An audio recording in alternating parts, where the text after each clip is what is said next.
À toi, qui veux créer un monde meilleur. Merci d'être là. Merci d'exister. Parce que ton temps est précieux.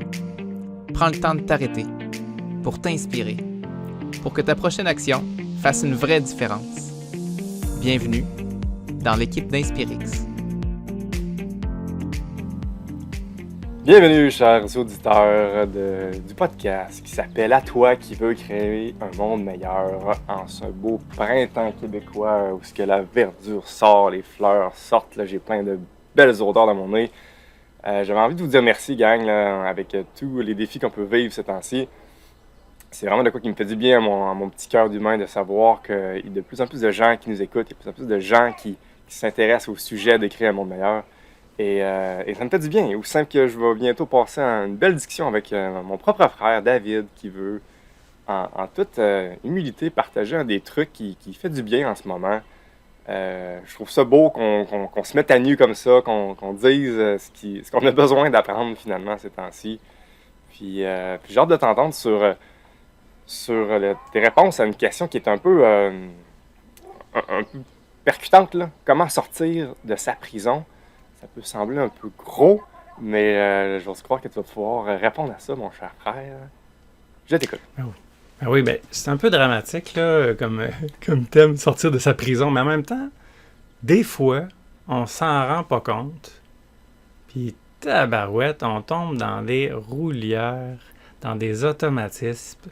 Puis une des choses, moi, qui m'arrive comme souvent, c'est d'être dans ma tête, des fois, là, puis là, je pense à plein de choses. Puis, depuis quelques années, je travaille d'en sortir. Puis, j'ai trouvé des clés qui m'ont vraiment donné un coup de main. Il faut être certain aussi que je te comprends bien, là, d'être dans sa tête, si je t'entends bien. C'est que, là, on a un outil super puissant, notre cerveau, l'humain. On est capable de se projeter dans le futur, dans le passé, dans tout. On est capable de raisonner des trucs incroyables. On voit sa lune, c'est fascinant comme outil. Mais des fois, on en est victime parfois de cet ultra trop puissant que si on ne connaît pas les petits rouages, justement les petits mécanismes, on peut se faire avoir. Puis c'est un cadeau empoisonné que ça peut devenir notre cerveau ultra puissant. Fait qu'il faut s'en servir consciemment ou plus intelligemment. Ouais. Tu sais, pour être plus précis, là, les prisons, là, ça peut être dans la rumination. C'est-à-dire que penser en boucle quelque chose de pas cool. Ou donner la place à un problème qui n'est pas actuel. Puis que ça ternisse beaucoup ton moment présent. Mm-hmm. Cool, fait comment qu'on fait ça?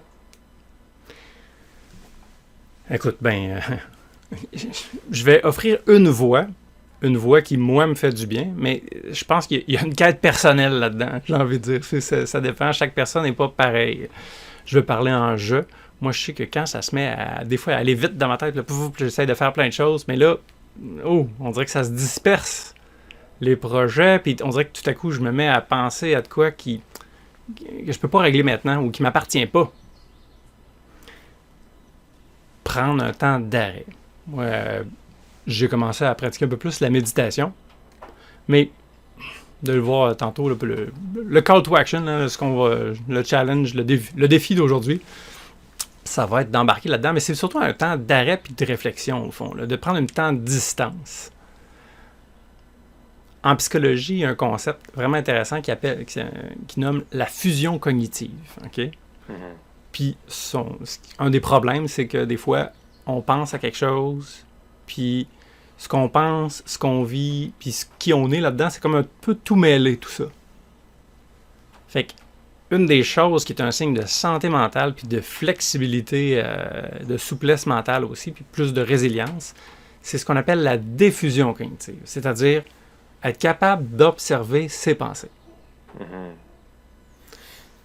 J'ai envie de donner une image, moi, qui m'a aidé. Je pense que ça vient de toi, en plus, David, là.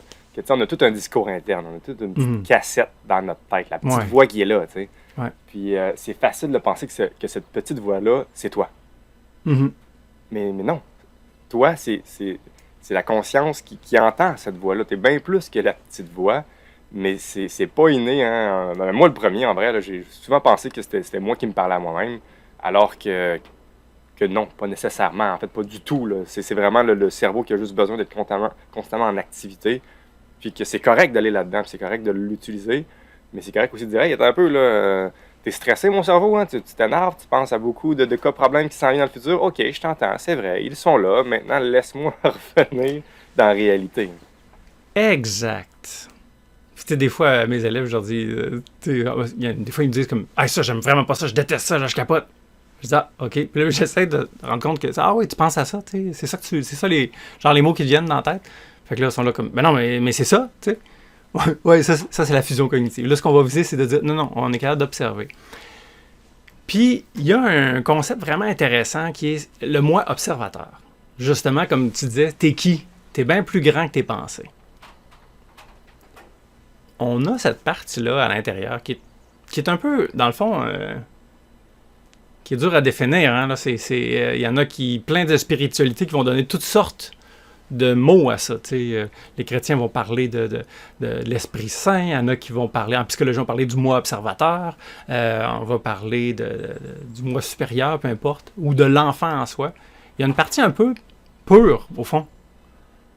Même si tu penses à de quoi, t'es frustré ou t'es fâché après toi, comme moi je me rendais compte qu'à un moment donné, ça m'arrive de temps en temps encore, on dirait que je m'en veux, je me boude. C'est pas tant des pensées, là, c'est juste comme, je suis un peu comme fru après moi, ça arrive des fois. Ben, je prends le temps de respirer, des fois, puis me positionner. Tu sais, dans le fond, tout ce qu'on va tout le temps faire, c'est le mieux qu'on peut pour satisfaire nos besoins. T'sais, on va toujours faire ça, au fond. Il y a une personne, des humains qui veulent mal faire. T'sais. Puis quand je fais une gaffe ou quand je me mets à m'en vouloir, c'est pas pour mal faire. C'est parce que mon cerveau me dit « Ah non, veux-toi-en, comme ça, tu vas corriger ça. » C'est pas très efficace. Mais c'est pas grave. T'sais, ça a été longtemps une habitude, fait que je la défais tout doucement. Puis ce qui m'a aidé à la défaire, parce que là, à un moment donné, j'étais comme « Ouais, mais là, je m'en veux de m'en vouloir, au fond. » Parce que c'était, au fond, c'était la même boucle. Puis là, ben, quand tu te mets dans la position de l'observateur puis tu sors de la pensée, parce que c'est pas la pensée là, qui va régler ça. Là, tout à coup, je me mets juste à constater que, là, je m'en veux. C'est ça qui se passe. C'est correct qu'il se passe ça. Je veux vivre pleinement. C'est une chose que je vis maintenant. Je veux vivre plus consciemment. Je suis conscient que je m'en veux. C'est tout. J'écoute ça. Puis, je le sens même dans mon corps maintenant. Là. Tiens, je suis sûr qu'il se passe, on passera un scan dans mon cerveau là. C'est différent. Parce que je fais comme, ben oui, c'est correct. Je fais de mon mieux. Ouais. Cool. Fait qu'on est tous convaincus. On veut tous avoir les mêmes vibrations que tu as en ce moment. Mais encore là, ça peut paraître de la sorcellerie pour plusieurs qui nous écoutent. Là, comme peut-être qu'il y en a qui disent un peu, là, je pensais que la petite voix c'était moi, puis là tu me tentes de dire que non, puis en plus, ça peut me pourrir la vie. Ok. Comment je le fais atterrir pour vrai, là? Ben, j'ai envie de le mettre au défi tout le monde là, d'embarquer dans une mini méditation ou un temps de recul où que. Avec mes mots et mes bruits de bouche, j'ai envie de vous envoyer faire un voyage. J'ai envie de vous inviter à vous laisser porter par ça. Fais-moi voyager. Parfait. Puis, c'est ça. Une chose importante, là, je te fais voyager, mais l'idée, ça sera pas de... Il y a ta tête qui va suivre, mais dans le fond, le but, c'est pas nécessairement d'analyser rationnellement ça. C'est plus de le vivre puis de descendre plus là. L'observateur, il est plus dans le chest, hein, dans le cœur, au fond. Là. C'est plus là que je vais aller. Ça va? Parfait. Bon. Premièrement, puis ça, c'est un truc qui vient de la programmation neurolinguistique. Dernière partie que je vous parle à votre cerveau, c'est qu'on peut se programmer à relaxer un peu, puis à prendre cette distance-là. Fait que, idéalement, c'est tout le temps le même geste. Dans la plupart des méditations guidées qu'on va voir là, sur des applications comme Petit Bambou, YouTube, Calm, peu importe, là, ça va être une inspiration par le nez, puis une expiration par la bouche. Puis c'est ça qu'on va faire au début. Puis l'idée, c'est d'enregistrer, faire une roulière, que quand je fais ça, je retourne vers mon moi observateur. C'est pratique parce qu'après ça, en une respiration, tu peux y retourner. On peut se programmer à ça. Vous êtes prêts? Fait que, première chose, c'est d'y aller tranquillement, inspirer par le nez. Est-ce qu'on ferme les yeux ou non? Oui. OK. Oui. Puis expirer par la bouche. Puis là, quand on expire par la bouche, l'idée, c'est de vider, mais complètement ses poumons. Pas à se faire mal, mais quand même assez pour contracter les abdos, puis qu'à la fin, comme là, mon respire, il devient, c'est assez, là, ça va être correct, je vais inspirer. De nouveau. Puis là, on fait ces respirations-là le plus lentement possible.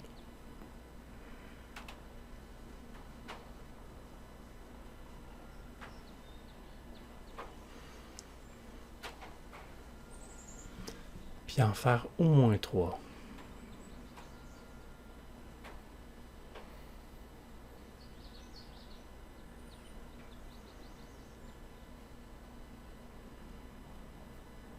Puis se concentrer sur le chemin de l'air.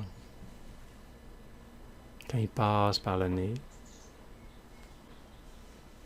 on peut sentir l'air qui passe du nez, qui va dans le larynx, descend dans les poumons. On sent le diaphragme qui se dilate, qui prend de l'expansion. Puis on sent quand l'air chaud là, passe, ça détend. C'est un truc, hein, quand tu es tendu, respire lentement. Puis l'expiration a cette capacité-là de relaxer.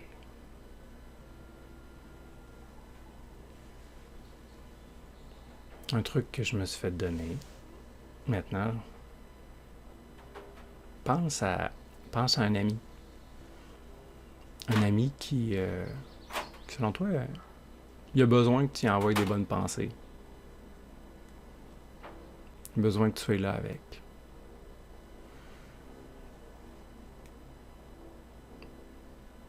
Puis tu fais juste y envoyer de la compassion, au fond. Puis y souhaiter le meilleur. Mais le souhaiter avec tout ton cœur.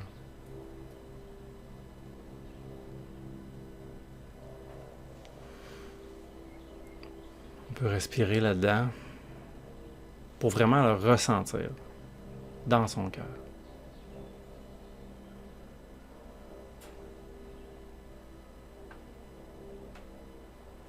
Puis là, on se rend compte qu'on est en train d'être un chum pour un ami. D'être un bon ami. Ben, ce regard-là, on va le mettre vers soi. On peut être auto-bienveillant. C'est pas utile d'être toujours contre soi, de se faire des reproches ou de se juger. On peut aussi être, dans le fond, un bon ami. Puis observer. Puis là, une petite question, c'est si tu te le demandes honnêtement, là, comment ça va? Comment ça va toi? Comment je vais aujourd'hui?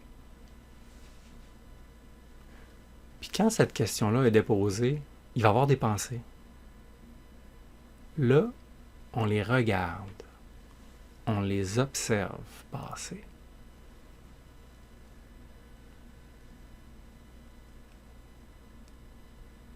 Puis des fois, si on a envie de réagir, on fait comme « Ah, non, t'as peu. » Au pire, retourne au souffle, respire. Puis après ça, comment ça va? Puis là, ah, j'ai telle pensée. La pensée qui m'a peut-être fait réagir, je peux la regarder.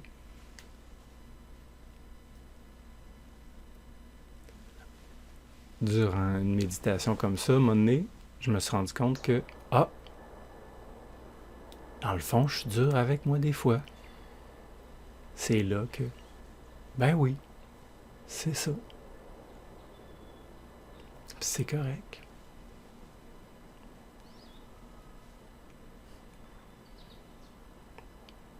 j'avais essayé pendant des mois à essayer de sortir de ça, à trop forcer. Finalement, le chemin pour en sortir, c'était de l'admettre, de le voir. Si on résiste pas, si on fuit pas, si on lutte pas, ce qu'on vit va faire son chemin.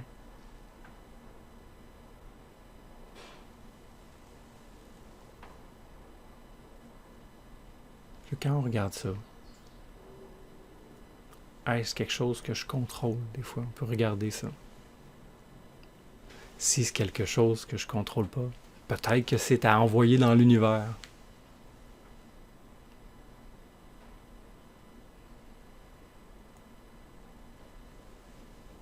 Puis qu'est-ce que je me demande? Est-ce que c'est un bon plan?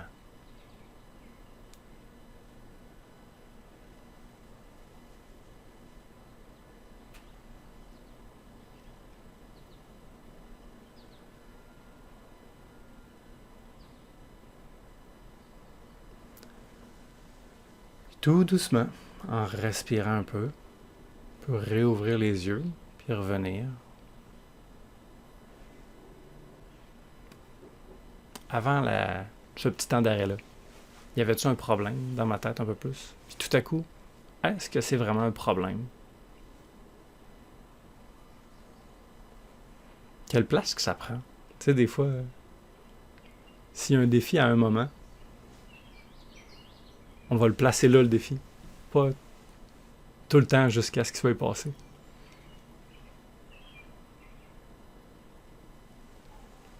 As-tu des réactions, Michel? Comment tu as trouvé la petite expérience? Bien, hein. Moi, c'est quelque chose que j'avoue, je suis déjà initié de faire ce genre d'exercice. Mais ma réaction, moi, j'ai envie de partager une pensée que j'avais beaucoup là, au début, que même à la limite, j'ai eu encore là. C'est d'avoir des pensées de dire « Ah non, qu'est-ce que c'est ça, la méditation? Je perds mon temps là, à juste être immobile puis respirer. Niaisage, tu sais. » J'ai longtemps eu ça et c'est pour ça aussi que je pratiquais pas ça. Mais de quoi qui m'a fait du bien, moi, à comprendre avec mon cerveau de cartésien, c'est que, tu sais, là, pour les muscles puis le corps, c'est facile de comprendre qu'après un effort, après une constance de bouger puis de demander des exercices, ben, il faut un repos pour le corps. C'est comme tout naturel. Ben oui, voyons donc, pourquoi tu le dis? Pourquoi ce serait différent avec notre cerveau, tu sais? On lui demande tellement de tâches, spécialement quand tu n'es pas conscient que ça spinne constamment. C'est comme si tu faisais un effort tout le temps que tu étais éveillé, puis tu prenais même pas une petite minute de repos, prendre une petite gorgée d'eau, prendre ton souffle. Tu es juste pas étonnant que le niveau d'énergie est affecté ou notre morale ou nos émotions. C'est juste sain et normal de reposer tous les trucs qui travaillent dans notre corps, dont le cerveau. Et la méditation est l'un des moyens. Bien que, tu sais, on dirait que j'ai envie de nommer que la méditation, là, il est comme trop utilisé, là. Tu sais, un temps d'arrêt, appelle ça comme tu veux, un temps là, pour te déposer, puis justement essayer de muscler ce truc-là qui peut paraître bizarre pour certains, d'observer ses pensées. Puis sûrement qu'après cette méditation-là, vous n'avez pas maîtrisé ça. C'est un truc qui se pratique là, plusieurs reprises avant d'espérer bénéficier des bienfaits, j'ai envie de dire. Fait que c'est pas magique, là. Peut-être que tout le monde qui a écouté là, la méditation en a qui ressentent déjà les effets, mais moi, j'ai la croyance que ça prend plusieurs fois avant vraiment de bénéficier. Puis c'est ça, rendu là, moi, mon petit truc, là, je peux pas dire que je fais beaucoup de méditations guidées, même à la limite, personnellement. Moi, je trouve ça plus difficile. On dirait que ça m'amène dans ma tête d'écouter une voix. Mais encore une fois, on est tous différents. Ouais. Mais là où est-ce que... Moi, le bout que j'ai préféré, c'est vraiment la respiration. Je trouve que ça, là... on respire tout le temps. On n'a juste pas conscience souvent. Fait que juste le fait d'essayer de mettre mon focus, mettre mon mental, ma conscience, ma petite voix, mon enfant intérieur, juste, OK, je vais juste me concentrer sur ma respiration. Ça me fait du bien, puis souvent, c'est là que ça fait émerger de dire « Hey, j'essaie de me concentrer sur ma respiration, puis je suis en train de penser à mon épicerie, puis à mon cours, je vais donner la main. OK, puis là, je commence à voir ma pensée. Puis plus que tu t'entraînes à le voir, plus que tu peux devenir bon. Puis aussi simple que, tu sais, quand tu es toujours dans ta tête, tu n'as pas réussi à observer ça, ben, tu peux croire que tu n'as pas besoin de ça. Mais une fois que tu goûtes à dire « Hey, attends un peu, je peux les voir, hey, puis ça me fait du bien », là, tu sais, comme « Yes! Let's go! » OK, puis là, c'est un muscle qui s'entraîne puis que ça te donne le goût. Comme encore une fois, comme n'importe quel entraînement, au début, tu te sens pas bien. Mais plus que tu t'entraînes, tu pratiques, plus que tu deviens bon, plus que tu as des bienfaits, ça donne vraiment un avantage pertinent que j'encourage tout le monde à faire ça. Puis j'ai même envie, tu m'as donné la parole, tu dis, je continue, que tu sais, là, comment ça qu'on dit ça dans un podcast d'À toi créer un monde meilleur? À quoi ça sert, ça, d'observer ses pensées puis de méditer? Qu'est-ce que c'est ça? Il y a des problèmes pas mal plus urgents que respirer en ce moment. Ben oui et non, hein? On commence à leur nommer, là. Mais on veut que la petite poignée trop rare de gens qui veulent aider autour de soi aient un cerveau optimal, aient un cerveau reposé, intelligent, qui n'est pas dans une tornade de brouhaha. On est plus con quand on est comme ça. On veut des gens qui prennent soin de leur corps, soin de leur cerveau, pour qu'après ça, l'impact que tu auras autour dans le monde va juste être amplifié parce que tu connais mieux ta machine, tu connais mieux ton corps et ton cerveau. Oui, puis ça change l'état d'esprit. Tu sais, si tu as réussi à embarquer, à juste au moins t'arrêter et te concentrer sur ta respiration puis te détendre un peu, déjà, après, tout est plus simple. Moi, un des premiers steps, une première étape que j'ai faite, c'est-à-dire au début, la méditation, c'était comme « Ah non, moi aussi, trop long, vraiment, vraiment. » Mais il y a une chose que je me suis rendu compte que « Ah, ça fait le job. Hey, va dehors. C'est le printemps. Va observer. » Puis quand mes enfants étaient jeunes, ils disaient « Ah non, pas le temps. » Non, va avec l'enfant observer puis regarde ce qu'il regarde. Tu sais, tu peux même t'occuper de tes enfants puis avoir un temps pour te déposer au fond. T'sais, on peut structurer l'activité pour que ce soit de quoi qui te fasse du bien. Des fois, on est dû là, pour sortir, parce que là, ah non, il y a telle chose, puis là, on sent un genre de petit plissement. Ici, le lobe frontal, on dirait qu'il se crispe, les tempes sont, des fois, même les maxillaires, là, quand t'es rendu au maxillaire, en tout cas, moi, quand je me dis, oh non, j'ai pas le temps, ok, quand je me dis, j'ai pas le temps, maintenant, je me rends compte que il est grand temps que je prenne une respiration profonde de 6 secondes. Parce que, à moins qu'il y ait le feu ou quelqu'un qui se noie, si je me dis que j'ai pas le temps, il est grand temps de m'arrêter. Je donne aussi mon premier pas. Oh, vas-y. Terminé. Mon premier pas, moi, qui m'a initié à tout ça, là, c'est le moment avant de me coucher.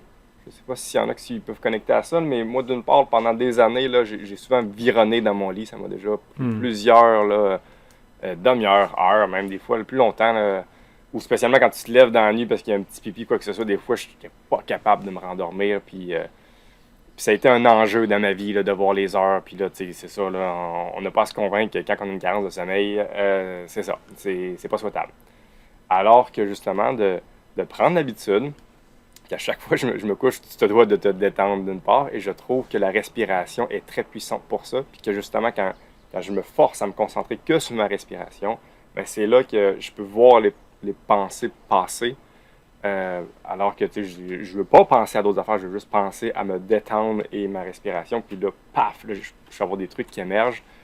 Ben ça, je trouve que c'est un beau 2-3 pour 1, parce que tu te dois de te détendre et t'endormir. Ben, pourquoi pas pratiquer, si vous avez jamais fait cette initiation-là, de faire de la méditation ou un temps d'arrêt, ben, je trouve que c'est un excellent moment pour le faire.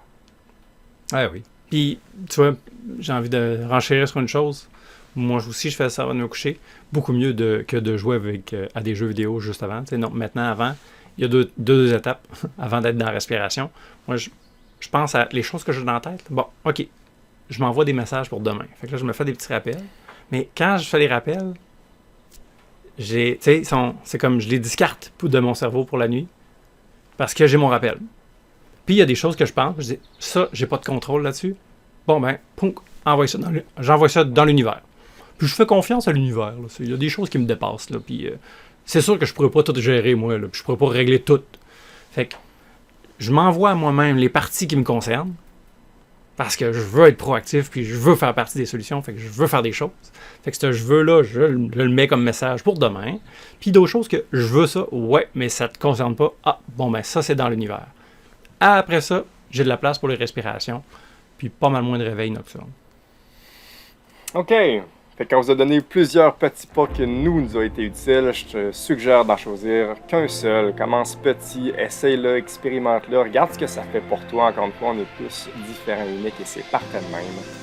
Fait que amuse-toi à explorer ton corps et ton cerveau et tes pensées. Bonne semaine.